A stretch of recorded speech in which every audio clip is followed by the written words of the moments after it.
Sa General Santos City, 7 kilo ng hinihinalang marijuana ang nasamsam ng mga otoridad matapos maharang ang mga parcel na dumaan sa isang courier service.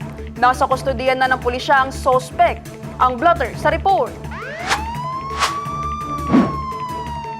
Arestado ang isang lalaking kinilala sa alias na Ron noong December 22, 2025 sa Digos Macar Road, Barangay Lagaw, General Santos City dahil sa paglabag sa Section 11 ng Republic Act 9165.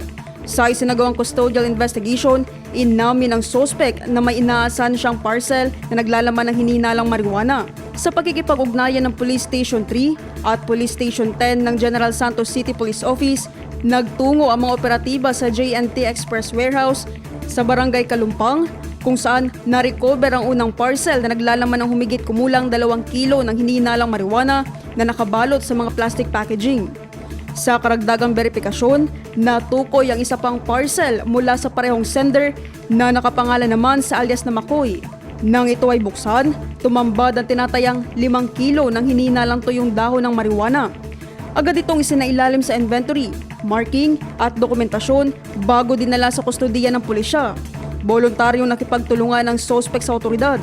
Inihahanda na ang karagdagang kaso laban sa kanya sa ilalim ng Republic Act 9165. Ayon kay Police Brigadier General Arnold Ardiente, Regional Director ng Pro-12, malaking tagumpay ito sa pagpigil sa paggamit ng courier services sa pagpapalaganap ng iligal na droga at patunay ng patuloy na paghihigpit ng pulisya laban sa drug supply chains sa rehiyon. Patuloy naman ang panawagan ng pulisya sa publiko na maging mapagmatyag at agad i-report ang anumang kahina-hinalang aktibidad upang mapanatiling ligtas at drug-free ang SOC Sergeant.